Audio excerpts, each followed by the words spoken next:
List. Subscribe now. Masters in Marketing. Hello, and thank you so much for joining me for this session. My name is Teresa Heath-Wareing, and we are going to be talking about the fastest way to grow your email list and your authority.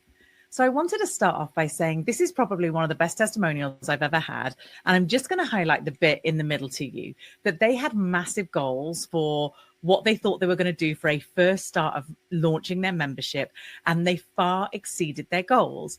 They thought that actually if they could get 50 members on their first go, they would be so pleased. And we ended up closing the car at 380 members. So what was their secret? Now, I'd love to say it was working with me. That was obviously the thing that helped them get those members. And they did have a great strategy. However, one of the things I can't deny, and is the most powerful things when creating an online business or creating any business, is that they had an audience.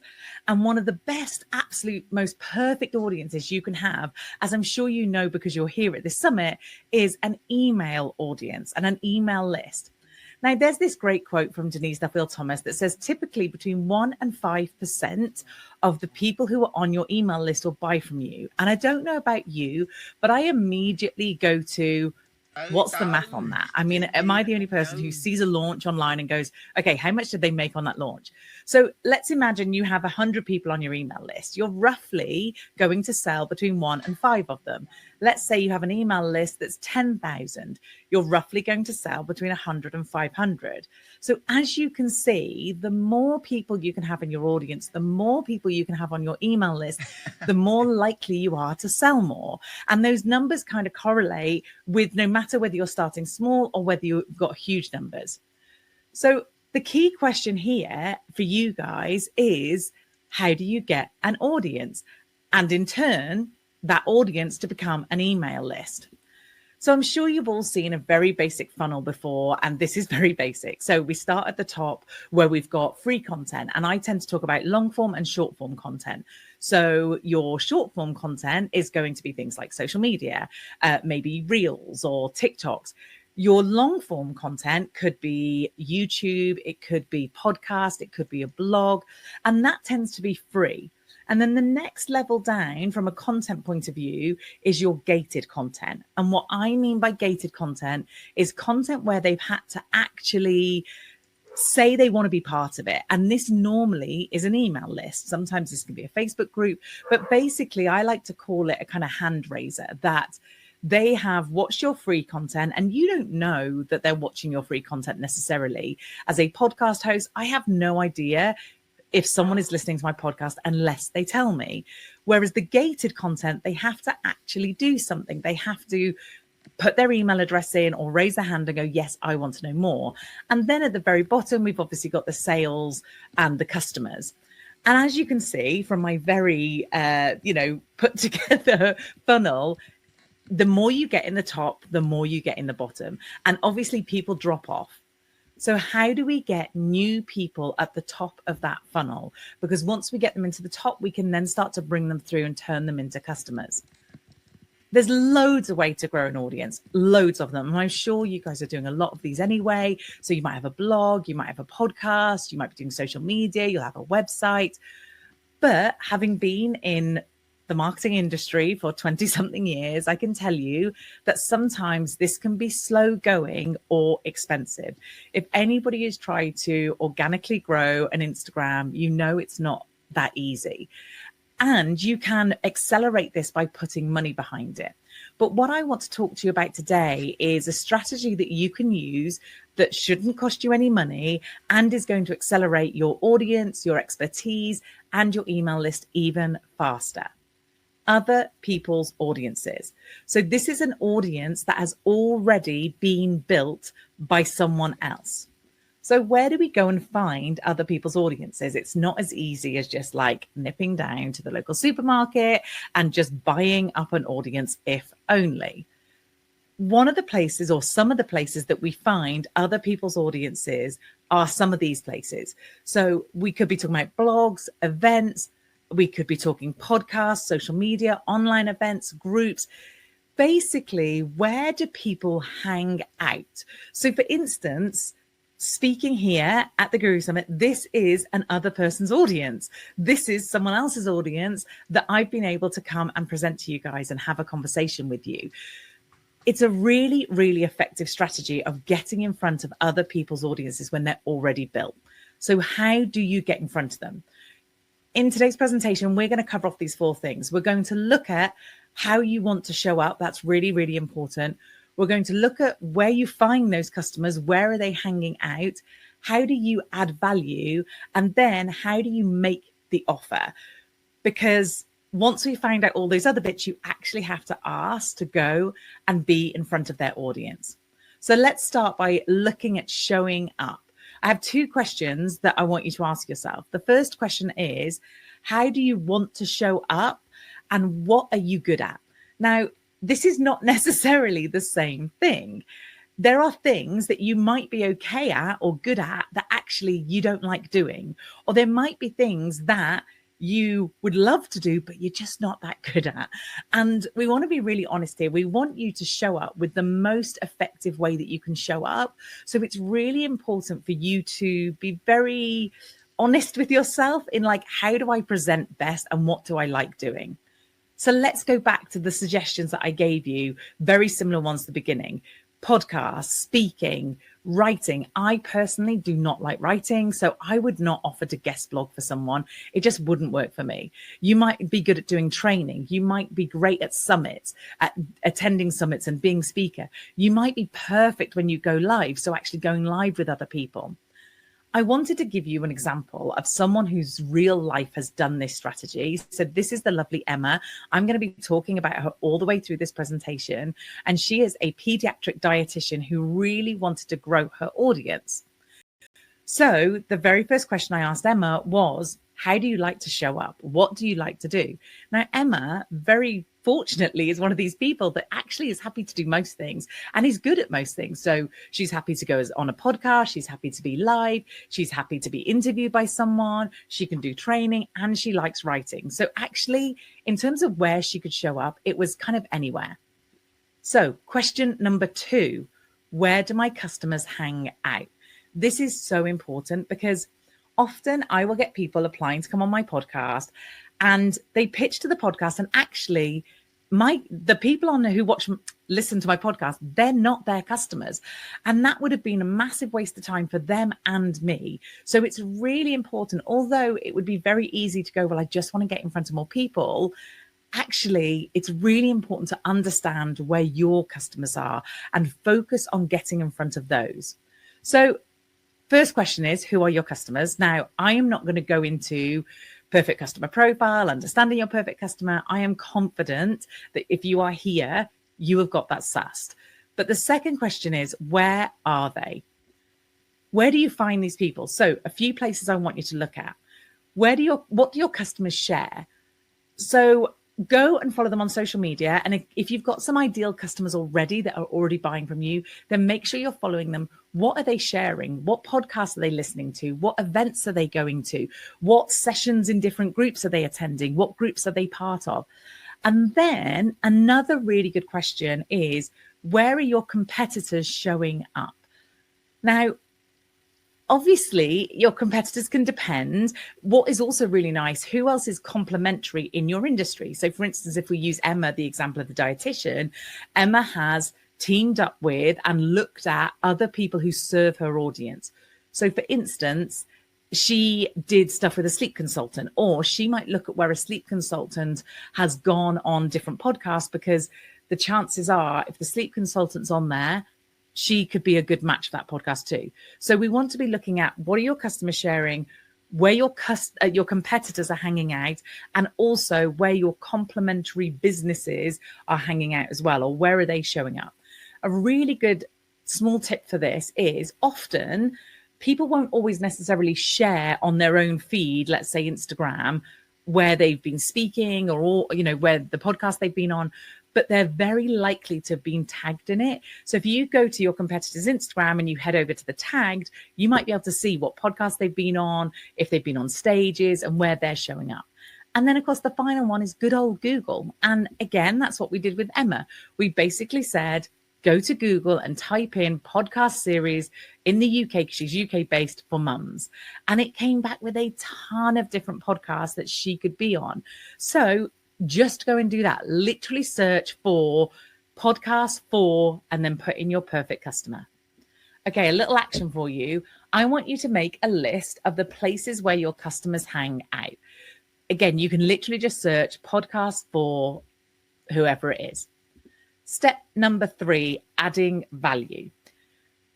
This is one of the most important things in this process. You can't just get in front of someone else's audience, because they've worked really hard to build that audience. I've been in business now 11 years, and my audience has built over that time fairly organically. So I am unlikely just to let someone come and use my audience just to get in front of them. So how can you add value? What can you offer to the person whose audience you want to get in front of that is going to be some value for them? How can it be a win-win for you both? So it could be that you're a real expert on something. So actually, I had Jay come onto the podcast and do an interview with me because he is such an expert at email marketing, and some of the things that he was saying, I'm not as expert as him. So his value to my customers and my audience is that he can share things that I don't know or that I can't share. And then hopefully my value to him is that I get to put him in front of my audience. So it's a win-win for us both. But there's a few things that you need to have when you're thinking about going out to people. We need a headshot and a bio, okay? Really simple, but you need these things. You need a sexy title, and I'm going to explain to you what I mean by sexy titles.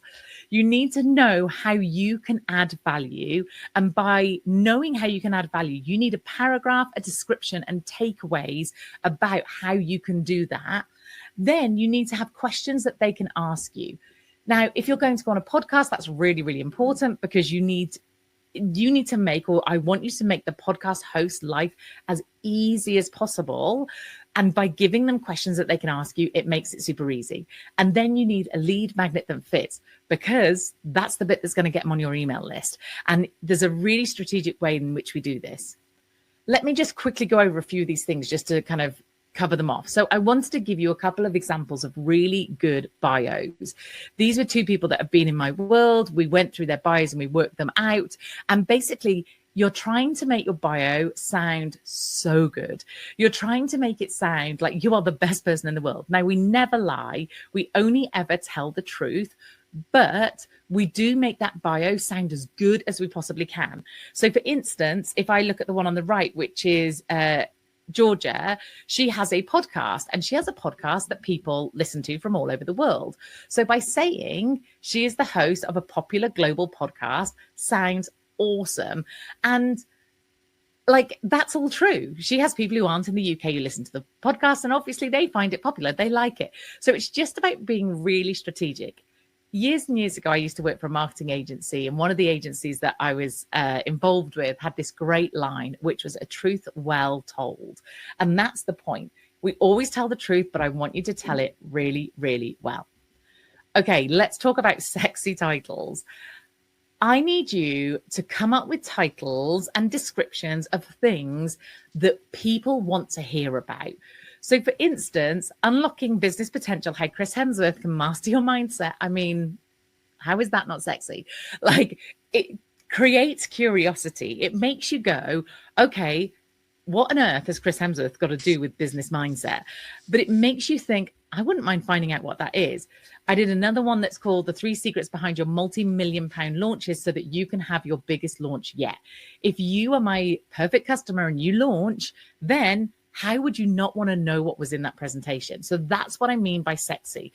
And again, as a podcast host, as someone who's hosted a summit, if you are going out to these people, what we're trying to do is create the best things for our audience, and therefore make it sound really, really good. Obviously, it needs to be really good, but make it sound really good too. So let me take one of these as an example. So mastering the art of overcoming self-sabotage to unlock your full potential. What we need to do is, once we create that really good session, whether it be you can interview me I'm going to do a presentation, I'm going to do a training session, whatever it might be, we have to have a lead magnet that fits. This is how you're going to not only get in front of that audience, you're going to educate that audience, you're going to give them something that they want, but then you're going to find a way to get them back on your email list. So for instance, in this example, I put together a workbook all around what I was teaching them. And if they were enjoying the session, why wouldn't they want to download the workbook? So you want to make sure that it's either something that makes it quicker and easier for them to do the thing that you've just taught them. Maybe it's a checklist, maybe it's a workbook, or you might want to look at something that takes it a bit further. So you might do a session where you introduce something and then they have the ability to go deeper with that session based on your lead magnet. So a couple of lead magnet notes. Make sure it's the natural next step and it takes them further. Like I said, this can be, swipe files, this could be checklists, this could be whatever it is, but either it takes them further, it gives them a quick win, or it summarizes that content. Okay, so action. Come up with 3 areas, and I always like to have at least 3 that you can talk confidently about. Now, it's not 3 completely different areas. It could be just 3 different angles on the one thing that you talk, but you do need to come up with some different things in order to grab people's attention and make sure that you have a lead magnet for each one of those things. It can, by the way, be the same lead magnet, but if it doesn't fit, we need a different one for each one. Okay, number 4, make the offer. So this is the point where I go out and ask to get on people's podcasts. Easy, right? This is the point where our brain starts to kick in and say all of these things to us. It starts to say, why would they pick me? It says things like, they had X person on, they would never have me on. It might go, what if they think I'm not good enough? What if they say no? What if they say yes and I mess it up? I mean, saying no is one thing. Someone actually saying yes to you and then potentially messing it up, that is really scary. What if I don't know enough yet? What if I need more experience? What if other people are better than me? And these are all really valid concerns that we will have if we are just getting started with this. But I have a couple of reminders for you. Reminder 1, you are not saying you are the only voice or the only expert. And this is so important for me to remind you of this, because I think often where we want to put ourselves out as an expert, we feel that we're saying that everyone else is wrong. And that's not the case at all. We are saying, this is my take, how I think about this and my experience of this. And no one else has got your experience, your knowledge, your take on it. So you're not saying I'm the only person. You're saying I am a person who can talk about this based on my knowledge and my experience. And we need diverse voices out there sharing different things. So if you look at a stage and you don't see someone that looks like you or fits in your world, then maybe that needs to be you. So I said right at the beginning that I have a podcast, and I have had some of the best of the best of the best in the online space on. Amazing people. You might recognize 1 or 2, including Jay. And when people look at my podcast and see the people I've had on, they immediately think I shouldn't apply because I've had some really cool people on. But do you know the difference between the people that got on and the people who didn't? The people who got on, they asked. Okay. If they didn't ask, I wouldn't even know they existed. And I've had people on that I didn't know existed. They asked the question. I looked at them and went, they're a great fit. They'd be perfect. I'd love to talk about this thing. You have to ask. It's just a case of asking the question. And I want you to ask yourself, what is the worst that can happen? The worst that can happen is they say no. That's it. I mean, or they just don't answer at all. You haven't lost anything. No one's died. You haven't been terribly embarrassed, because you're the only one that knows you went for it. It has to come down to the numbers. So there are a few things that I need you to consider, though, before you ask, because this is really important. Having done over 340 something episodes, I've had a lot of people apply. And these are the things that are going to get you more through the door. I want you to make sure that you're a good fit, okay? So as I said at the beginning, they need to be your type of customers that are listening and that they are a good fit, because if not, it's a waste of time for you and for the person that you're going in front of. You need to do your homework. I have many stories of people saying, you should have so-and-so on the podcast. They'd be amazing. and they had already been on. And if they had just gone and searched my podcast, they would have found them. Or they would come and pitch something that we never have and we never talk about, which again, if they'd just done a bit of homework, they would have spotted that. Go and follow them on social media. This seems like such a stupid one, but when someone comes to me and goes, I'm such a massive fan of the podcast, don't do that if you don't listen to it. Like, be really honest. Then I immediately go, well, that's funny. I've never seen your name before. And if I go and find them on social media, they don't follow me. I'm thinking, you're not that big of a fan. So just go and follow them. Maybe interact with a few of their posts. Go the extra mile if you can. And as a podcast host, one of the ways that people go the extra mile is they give me a review.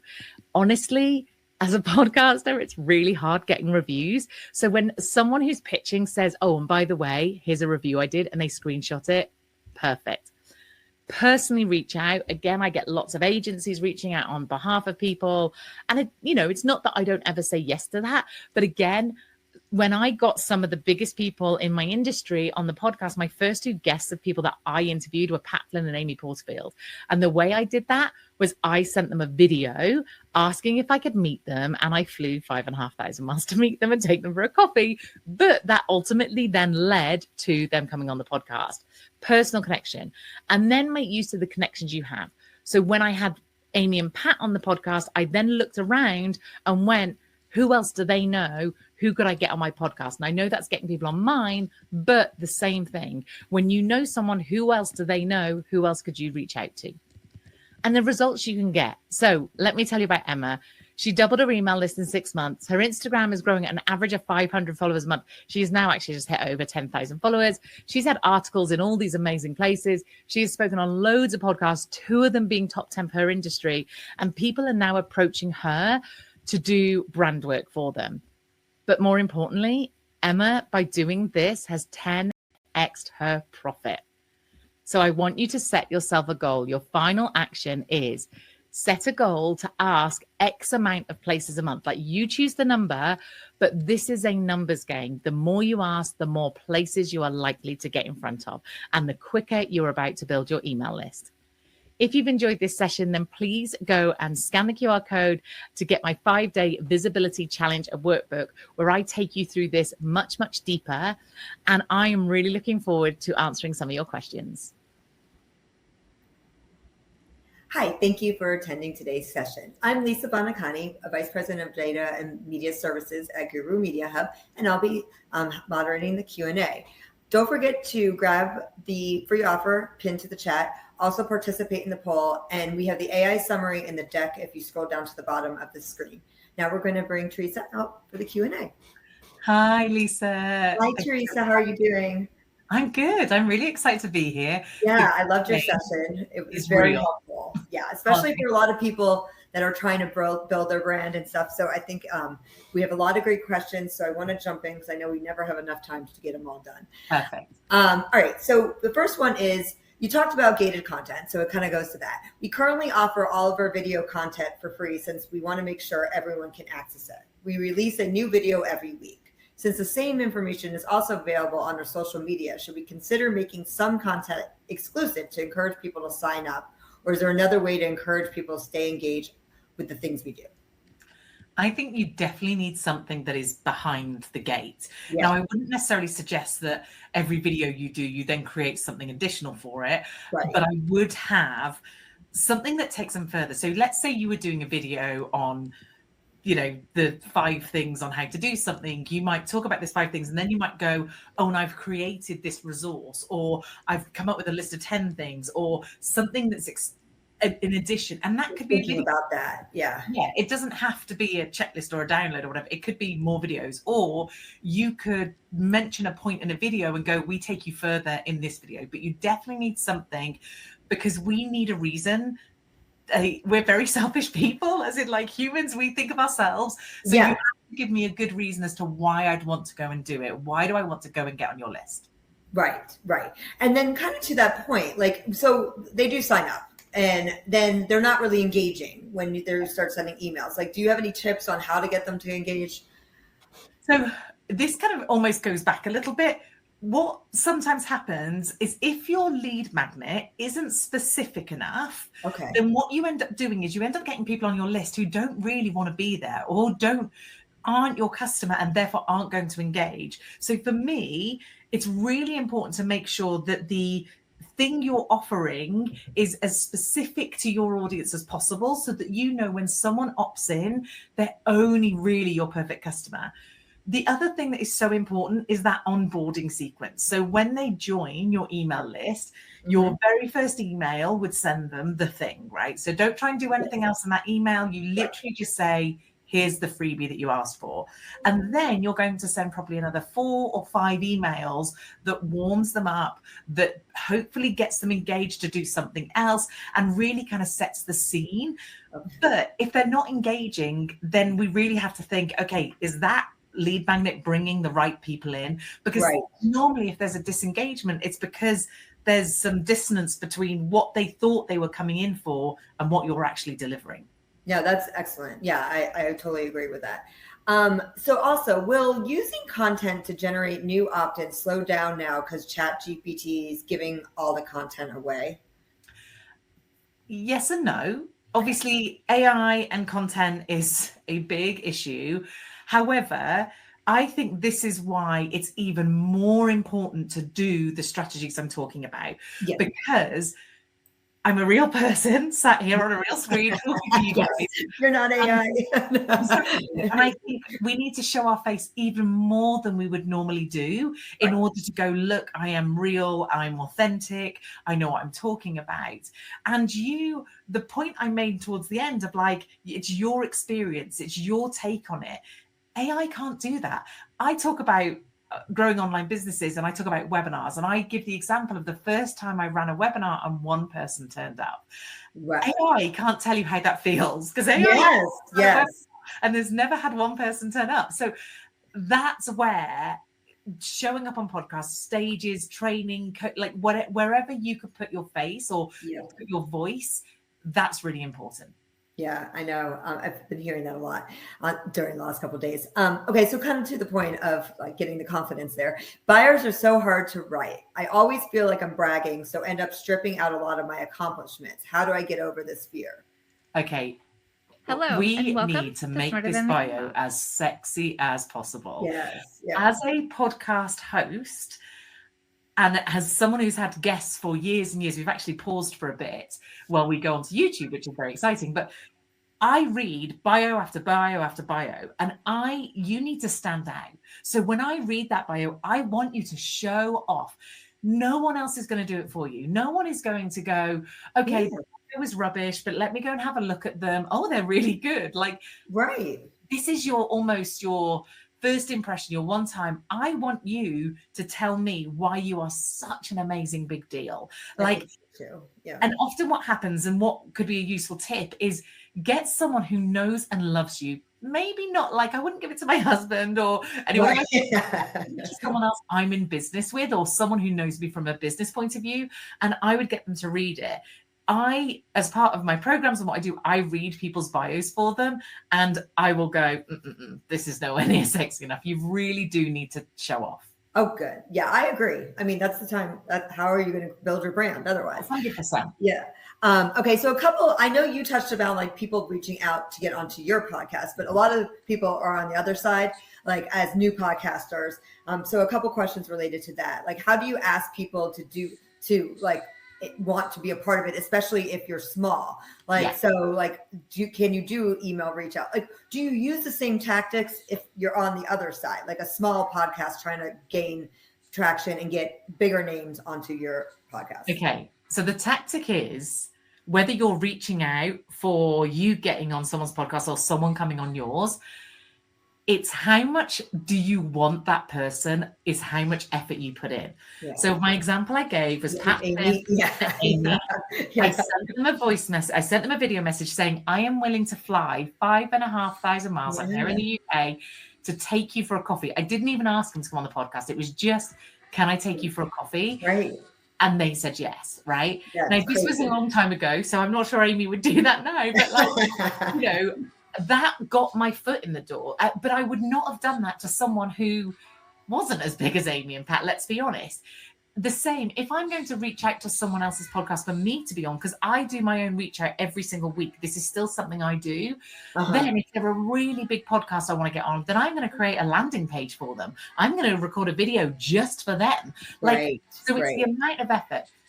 And also, don't worry, building that relationship is way more important than the size of your audience. When, like I said, I reached out to Amy and Pat, I built up that relationship, I had those conversations. My podcast was minute. Like, I had done 20 solo episodes. No one knew it existed. So they didn't say yes because of the size of the podcast. They said yes because we built a relationship. Right. So, that's great. The other thing I would do is, if they, I'm using them as an example, but if the dream person, like, I would love Brene Brown on, and I have asked her many times. I've always been slightly declined, and that's okay. Right. Hey, you asked. Hey, I'm going to ask. But like, so my thing would be, who do I know that might know someone that might know Brene Brown? Like, and what if I start with that person first, and then what if I can get them to do me an introduction to them? So I think that personal connection in the networking will seriously outweigh your numbers. Now, I have had some big names say no, they won't come on because my numbers aren't big enough. And if I'm honest, I'm all right with that. Yeah. And I don't ever say no to someone because of the size of their audience, ever. Right. Okay. Because you don't know who's in it. Yeah, no, it's super helpful. Okay, one more I think we have time for. I have a corporate client interested targeting a new segment as sole proprietors. How would this strategy fit for a corporate client? Okay, so not for you, but for your actual client who's corporate. Corporate, yes. Okay. Still the same. Yeah. I have got a client who is employed, but has still become the voice of his industry and is still going out. Now, is it as easy as when you own your own business? No, because you've often got corporate world saying, don't say this, do say this, and that sort of thing. But I think there's still no reason why you can't have that company become the name. Like, if every time you went to Google something, that company was appearing on somewhere, or the MD or the CEO or whoever it was appearing, then that trust, the trust it builds, hearing and seeing and having all that content of your face out there is massive. So they can still do it. It's just what they can do in their own company that might hold it up. It's a little tougher. Yeah. Unfortunately, we have to wrap things up, but I really appreciate you, Teresa, for being a part of Guru. Again, don't forget to grab her deck. Someone asked about your IG handle. Is that in the deck? I don't know. But he's wearing. Yeah. YouTube having an unusual name. Yeah. Well, yes. Thank you again. And we'll enjoy the rest of day 2. Thank you so much. Thanks for having me, Lisa. Bye. Yeah.